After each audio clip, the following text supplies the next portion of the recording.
올해도 변함없이 구정 명절 연휴가 다가왔습니다.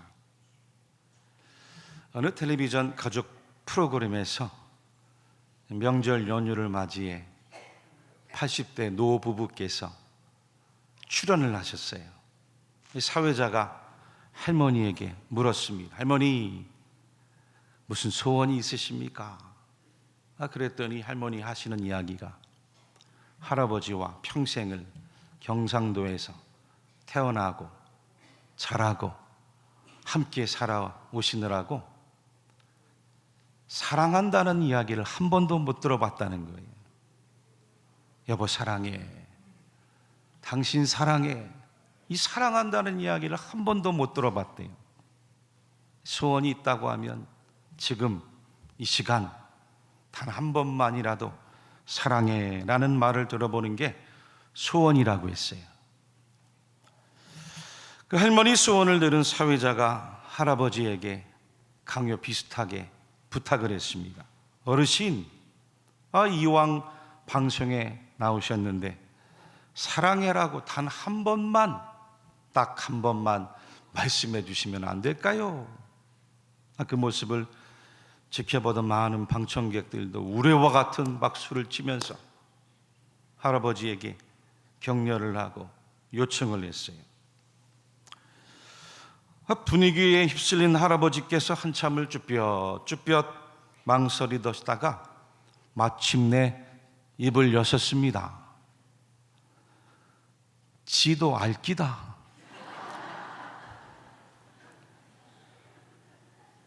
지도 알기다. 딱 그 한마디 하셨대. 어떤 할아버지와 할머니는 다른 방송에 낱말 퀴즈 프로그램에 나가셨는데 하필 할아버지가 뽑은 단어가 천생연분이었어요. 이것을 설명해야 되는데 할아버지께서 할머니에게 할멈, 우리처럼 사이가 좋은 걸 뭐라고 하지? 응, 왼수. 그거 투자 말고 내자로 된 거 있잖아. 응, 평생 왼수. 여러분, 우리가 평생을 가족으로 살아갑니다. 평생을 식구로 살아가요. 평생을 부부지간으로, 부모 자식 간에 가족으로, 식구로 살아가고 있는데 그 한마디, 그 사랑한다는 한마디가 그렇게 힘들고 어려운 거예요. 많은 가정들이 천생연분이 아니라 평생 왼수가 돼서 살아가는 가정도 우리 교회 말고 저기 있는 교회 혹은 세상에 가정들이 얼마나 많아요. 가족이 뭐고 식구가 뭡니까? 이 가족이란 한자가 집가자에다가 결의 족자를 썼어요. 이 가족이란 것은 혼인관계, 부부지간에, 부모 자식 간의 혈연관계, 얼마나 특별한 관계예요. 보통 관계가 아니에요. 그 특별한 관계를 통해서 평생을 한 지붕, 한 집 아래 살아가는 게 가족이에요. 식구도 마찬가지입니다. 먹을 식자에 입구자를 써서 매 끼니를 함께 식탁에서 앉아 먹고 마시는 사람들이 얼마나 특별해요. 여러분, 명절이란 의미도 알고 보면 한 해 동안 떨어져 있던 가족들 오래간만에 만나서 서로 한 지붕 아래, 한 집 아래 어떻게 살아왔는지, 또 올 한 해 잘 살라고 덕담도 하고 격려도 하고 또 함께 축복도 하고 행복하게 식탁에 둘러 앉아서 따뜻하게 밥 한 끼 먹자고 하는 게 명절 아닙니까? 대답이 없으시네요. 그래요, 안 그래요? 명절이 별거예요. 오래간만에 흩어졌던 가족 다 모여서 식탁에 둘러 앉아 따뜻한 밥 한 끼 먹자는 게 명절 아니에요?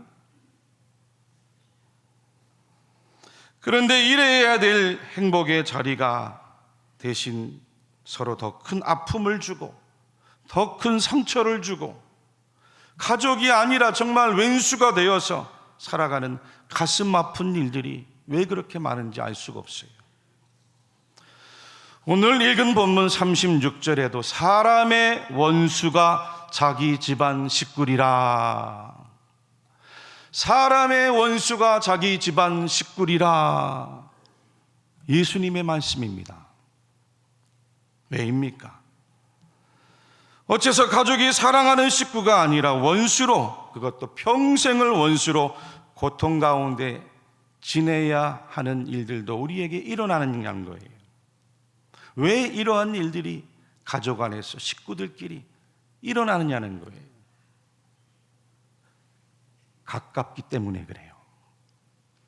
너무 가깝기 때문에, 너무 가까이서 함께 살기 때문에.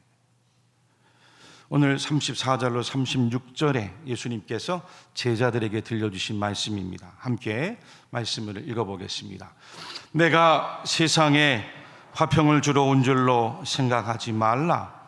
화평이 아니요 검을 주러 왔노라. 내가 온 것은 사람이 그 아버지와 딸이 어머니와 며느리가 시어머니와 불화하게 하려 함이니 사람의 원수가 자기 집안 식구리라. 아멘. 미국의 문화인류학자인 에드워드 홀이라는 분이 계십니다. 이분이 쓴 책 가운데 숨겨진 차원이란 저서가 있어요. 근데 이 책에 보면 사람들이 살아가면서 사회적인 공간도 있고 개인적인 공간도 있대요.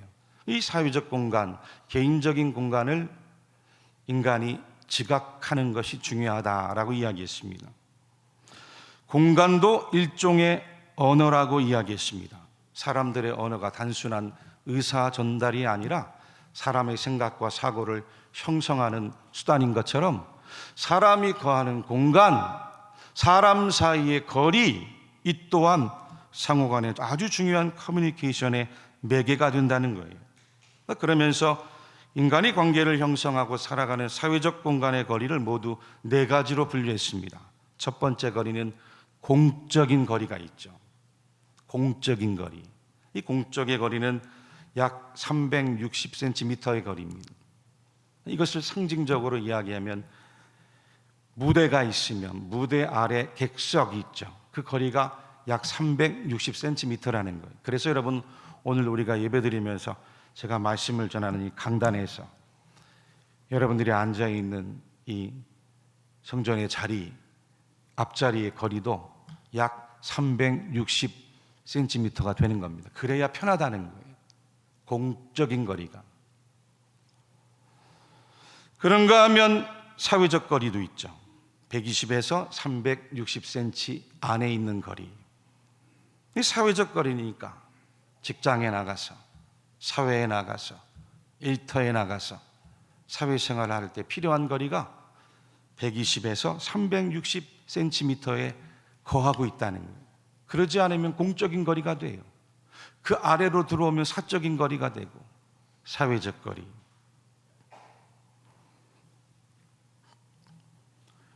세 번째는 개인적인 거리도 있죠. 개인적인 거리니까 얼마나 친해요.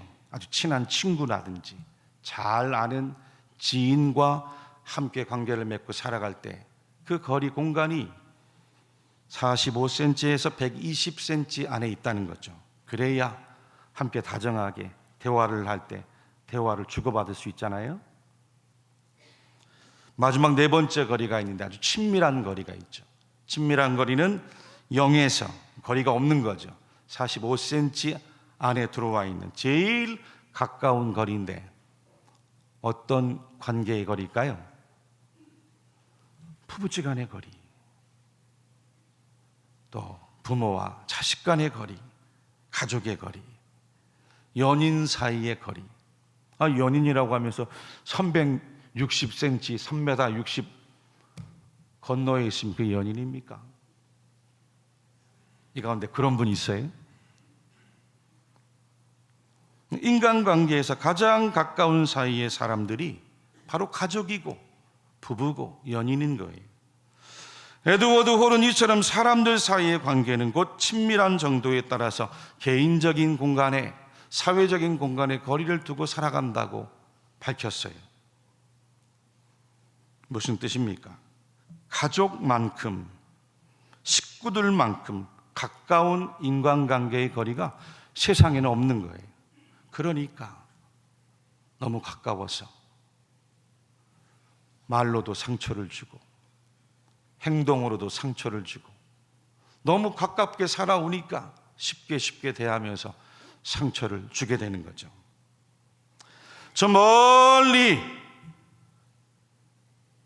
건널목 멀리 있는 사람이 우리에게 상처를 주는 법이 없어요. 그 사람이 갑자기 정신이 나가서 생뚱맞게 돌을 들어서 우리에게 던지지 않는 이상 우리가 상처를 받지 않아요. 가까울수록, 가까이 있을수록 상처를 더 주고받는 겁니다. 너무나 가까우니까 상처도 깊고 배신감도 깊고 실망도 크고 미움도 원망도 더한 거죠. 얼마나 가까우면 가족 안에서도 부부지간에는 촌수가 없습니다. 부모 자식 간에는 일촌이에요. 부부지간에는 촌수도 없어요. 무촌입니다. 그러니까 좋을 때는 부부지간이 한없이 더 좋은데 하늘에 있는 별을 따다 준다고 그러잖아요. 등 돌려봐요. 부부지간만큼 무서운 지간이 없습니다. 오늘 예수님께서 주신 천국 복음의 말씀도 가족 간에 살아가는 이 인간관계라는 것이 영적으로 볼 때 얼마나 중대한 문제이고 중요한 문제인지를 우리에게 가르쳐 주신 거죠. 34절에서 내가 세상에 화평을 주러 온 줄로 생각하지 말라. 화평이 아니요 검을 주러 왔노라 라고 말씀하셨습니다.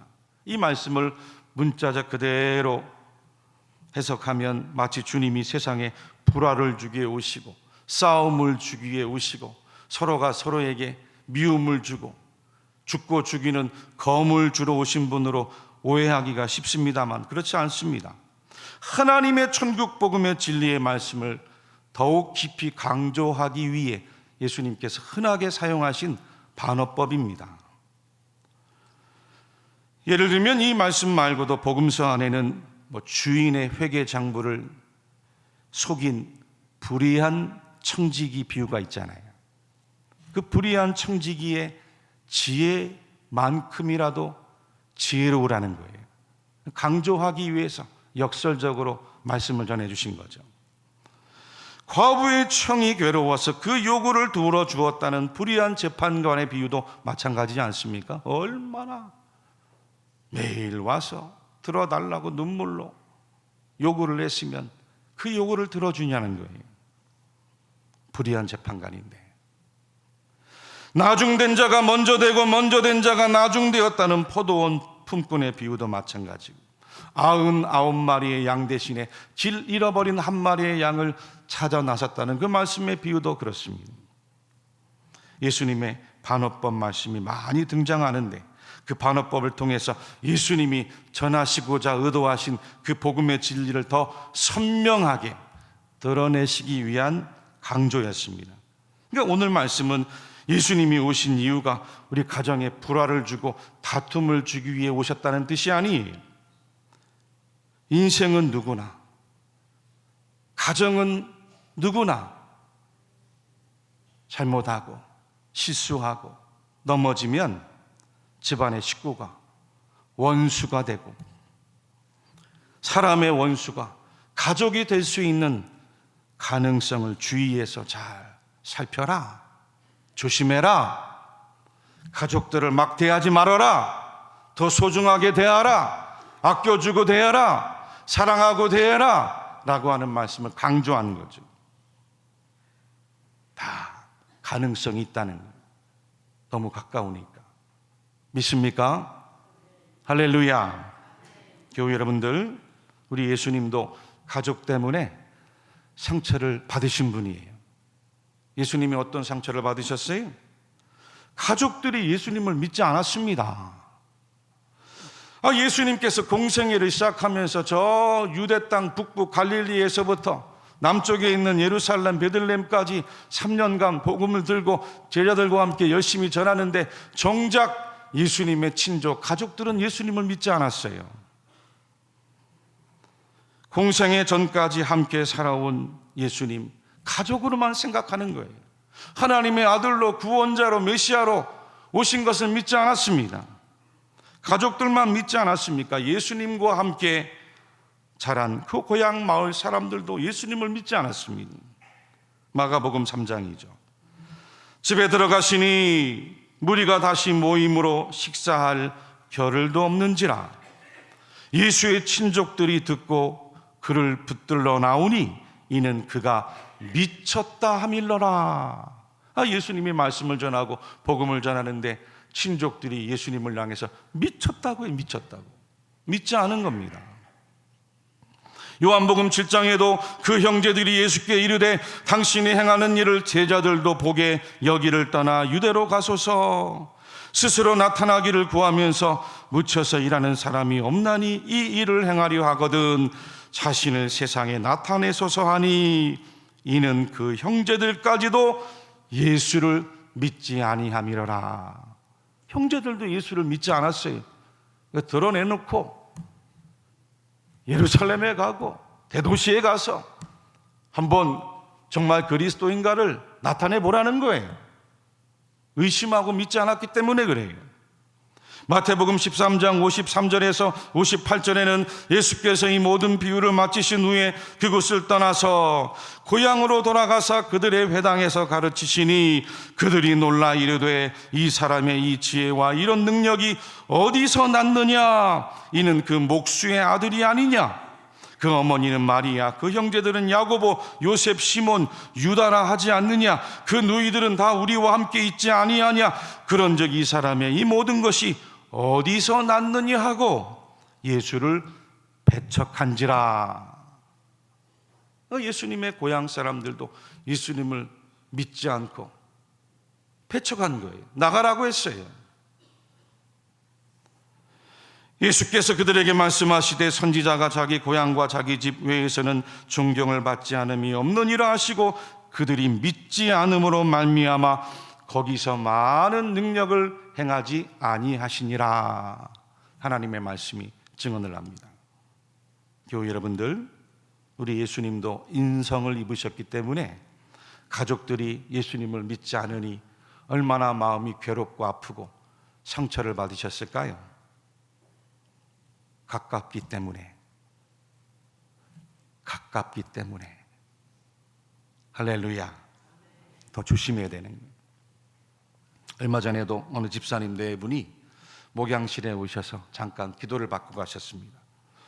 바깥 집사님께서 그동안 함께 모시고 사셨는데 그 장모님을 얼마나 좋아하시고 사랑하셨는지 아끼셨는지, 장모님이 돌아가시고 난 뒤에 몇 달간 낙심이 되고 기운이 빠져서 정상적인 생활을 할 수가 없다는 거예요. 이야기를 들어보니까 저녁에도 잠을 못 이루실 정도예요. 부모님이 일찍 돌아가셔서 장모님을 마치 어머님처럼 의지하고 또 여기면서 살아오셨다가 그 장모님 돌아가시니까 부모님의 모습으로 전이가 된 거죠. 그 상실의 아픔 때문에 고통스러우셨던 거예요. 꿈에서까지 자꾸 나타나신다는 거예요. 그래서 제가 그랬어요. 집사님, 이제 어머님 그만 떠나 보내십시오. 이제 장모님 그만 떠나 보내십시오. 사람의 힘으로 안 됩니다. 자꾸 생각이 납니다. 그래서 예수님이 우리에게는 필요합니다. 예수님의 이름을 의지하고 하나님 앞에 그 문제를 놓고 간절히 기도하시면 하나님께서 떠나보내게 하실 겁니다. 말씀을 드렸어요. 가족이란 존재만큼이나 우리들 인생에 가장 가깝게 밀접하고 서로가 서로에게 의존되어 살아가는 사람들이 어디 있어요? 그러다 보니까 때론 남편이 우상이 되고 아내가 우상이 되고 부모와 자녀가 하나님의 자리에 대신에 앉아있는 우상이 될 때도 있는 거죠. 가능성이 상당한 거예요. 가족이란 관계가 함께 위해주고 아껴주고 서로 섬겨주고 희생하고 또 축복하면서 행복한 가정, 행복한 인생을 이뤄가야 되는데 그렇지 않고 서로 너무 의존하고 의지하고 자기애로 밀착이 돼 있으면 건강하지 못하고 나중에는 집착이 되죠. 집착이 돼봐요. 사랑이란 이름으로 자기애로 꽉 차서 가족관계가 주장하는 폭력이 되고 중독도 돼요. 남편이 우상의 자리에, 아내가 우상의 자리에, 부모와 자식들이 우상의 자리에 앉아서 나중에는 씻을 수 없는 상처를 주고받더라는 것. 조심해야 되는 거예요. 주님이 경고하신 거예요. 우리에게 지혜를 가르치신 거예요. 35절에서 내가 온 것은 사람이 그 아버지와 딸이 어머니와 며느리가 시어머니와 불화하게 하려 함이니, 이 말씀도 가족이 우상처럼 되어서는 안 된다는 복음의 뜻입니다. 어떻게 해야 될까요? 가족 안에서도 거리를 둬야 됩니다. 할렐루야. 가족 안에서도 지혜롭게 믿음의 거리를 둬야 되는 거예요. 예수님께서 먼저 우리 가정에 오시도록 거리를 둬야 되는 거예요. 예수님의 자리가 우리 가정에 먼저 만들어지도록 거리를 만들어 드려야 되는 거예요. 믿습니까? 기도하는 거리, 말씀을 가까이 읽는 거리, 가족이 함께 예배하는 거리, 그런 거리를 먼저 두라는 거예요. 계속해서 37절로 39절 우리 주님의 말씀을 함께 읽어보겠습니다. 시작. 아버지나 어머니를 나보다 더 사랑하는 자는, 아들이나 딸을 나보다 더 사랑하는 자도 내게 합당하지 아니하며, 또 자기 십자가를 지고 나를 따르지 않는 자도 내게 합당하지 아니하니라. 자기 목숨을 얻는 자는 잃을 것이요 나를 위하여 자기 목숨을 잃는 자는 얻으리라. 아멘. 저는 미국으로 이민을 갔는 제 오랜 친구가 있었는데 오래간만에 귀국을 했어요. 반갑게 만났습니다. 이 친구가 결혼하자마자 미국으로 이민을 가서 부부가 함께 투잡도 하고 쓰리잡도 하면서 굉장히 고생을 많이 했어요. 성공을 했습니다. 잘 됐어요. 집도 마련하고 또 번듯한 직장도 얻고 자녀들도 좋은 대학에 가고 얼마나 잘 됐는지 몰라요. 타국에서 힘써 고생하며 살아왔는데 어느 날 열심히 앞만 보고 살아오다가 문득 서로를 바라보니까 너무 서로가 의존이 돼 있는 거예요. 너무 가까운 거예요. 상처가 되는, 하나님이 계셔야 될 두 사람의 부부 자리에 예수님보다는 남편과 아내로서 서로만 바라보고 있는, 그렇게 살아오지 않았는지 주님 앞에서 서로 기도하는 시간을 갖기로 했다는 거예요. 할렐루야. 그렇습니다. 고린도전서 7장 5절에도 서로 분방하지 말라, 다만 기도할 틈을 얻기 위하여 합의상 얼마 동안은 하되 다시 합하라. 이는 너희가 절제 못함으로 말미암아 사탄이 너희를 시험하지 못하게 하려 함이라. 그 부부 사이에도, 부모 자식 간에도, 식구와 가정 안에도 하나님 앞에 기도할 자리, 그 공간, 그 거리 시간을 반드시 두라는 말씀이에요. 왜입니까?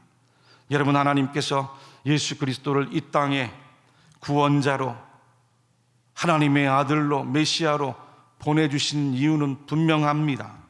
예수님이 아니고는 우리 가정도, 내 남편, 내 아내도, 내 자녀, 내 인생도, 우리 인생의 행복도 연약한 우리의 인간의 힘으로는 도저히 지킬 수가 없습니다. 시편 127편 1절에도 여호와께서 집을 세우지 아니하시면 세우는 자의 수고가 헛되며 여호와께서 성을 지키지 아니하시면 파수꾼에 깨어 있음이 헛되도다 말씀하시고 있습니다. 예수님이 우리 가정의 주인으로, 가장으로, 호주로 오셔서 우리를 지켜주셔야 돼요. 예수님이 내 남편도 지켜주시고, 예수님이 내 아내도 지켜주시고, 예수님이 내 사랑스러운 자녀들도 지켜주셔야 되는 거예요. 예수님이 우리의 인생의 행복도 지켜주셔야 되는 거예요. 함께 해주셔야 되는 거예요. 도와주시고 가족 간에 서로 사랑하고 섬기고 희생하고 이해하고 용서하고 섬길 수 있도록 예수님의 은혜를 우리 가족 안에 불어넣어 주셔야 되는 거예요. 믿습니까? 요한복음 15장에 예수님은 포도나무로, 우리는 그 포도나무에 붙어있는 가지로 복음을 가르쳐 주신 뜻이 바로 이와 같은 것입니다. 내 안에 거하라, 나도 너희 안에 거하리라.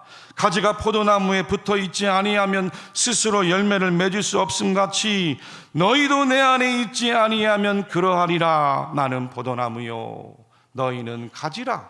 그가 내 안에, 내가 그 안에 거하면 사람이 열매를 많이 맺나니 나를 떠나서는 너희가 아무것도 할 수 없음이라. 그러니 예수님이 구원자이신 거예요. 예수 그리스도의 복음은 삶이고 실제입니다. 오늘 본문 37절과 38절에도 아버지나 어머니를 나보다 더 사랑하는 자는 내게 합당하지 아니하고 아들이나 딸을 나보다 더 사랑하는 자도 내게 합당하지 아니하며 또 자기 십자가를 지고 나를 따르지 않는 자도 내게 합당하지 아니하니라 하신 말씀도 예수님이 연약한 우리의 인생을 도와주려고 하시는 뜻이죠. 뭐 예수 믿는다고 해서 내 부모, 내 자녀, 남편과 내 아내 덜 사랑하라는 뜻이 아니에요. 우선순위의 가르침이 예수님을 먼저 사랑해야 그 다음에 그 예수 그리스도의 사랑이 우리를 통해서 존재론적으로 남편에게 흘러가고 아내에게 흘러가고 내 부모와 자녀들을 이해하고 용서하고 축복하고 격려하고 축복의 통로로 흘러가게 될 줄로 믿습니다. 예수 그리스도의 사랑이 우리 가족 안에 흘러넘쳐서 함께 예배드리고 함께 위에 기도하고 함께 거룩한 말씀을 보고 함께 교회와 봉사하며 우리 예수님의 가정의 중심이 될 때 세상의 환난과 풍파가 아무리 몰아닥친다 할지라도 그 가정이 무너지지 않는 반석 위에 세운 집이 될 줄로 믿습니다. 그런 의미에서 성도들은 지난 주일 말씀드린 것처럼 늘 영적으로 분별하고 깨어서 자각을 해야 돼요. 어떻게 깨어서 자각해야 됩니까? 성도들은 더 이상 예수 믿을 때에 주님과 함께 십자가에 못 박힌 육체적인 나,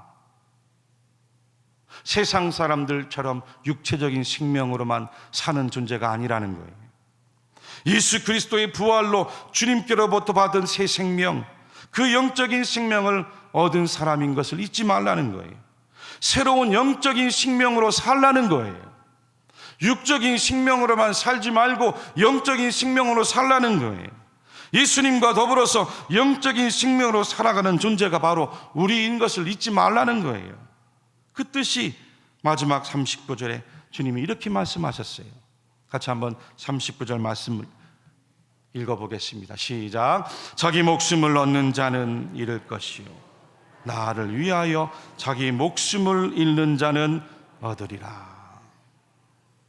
육신의 생명, 자기 목숨, 그 육의 목숨, 육신의 생명만을 위해 살아가면 주님이 주신 영적인 생명은 다 잃어버리고 까먹겠지만 자기 목숨, 그 육신의 생명으로 살아가는 것을 부인하고 주님이 주신 그 영적인 생명으로 살아가면 내 가정, 내 자녀, 내 가족, 내 인생 주님께로부터 얻고 얼마든지 살아갈 수 있다는 겁니다. 믿습니까? 아주 놀라운 복음이에요. 교회 여러분들, 여러분의 가족이 천국이 되길 원하십니까? 가정의 명절이 천국 같은 명절이 되길 원하세요?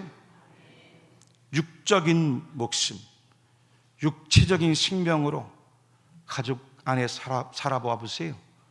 서로 맨날 상처만 주고받아요. 자기 의에 사로잡혀가지고 남편은 남편대로, 아내는 아내대로, 자식들은 자식들대로 상처만 주고받아요. 우리는 육적인 목숨이 아니라 영적인 생명으로 살아야, 그 예수 그리스도께서 주신 영적인 성령의 생명으로 살아야 가정이 행복이 됩니다. 천국이 되는 거예요. 남들보다 조금 모자라고 부족해도 함께 모여서 따뜻한 밥 한 끼 먹어도 그곳에 천국 같은 명절이 임할 줄로 믿습니다. 마지막으로 갈라디아서 2장 20절에 바울 사도가 깨달은 복음이죠. 말씀을 같이 읽고 마치겠습니다. 시작.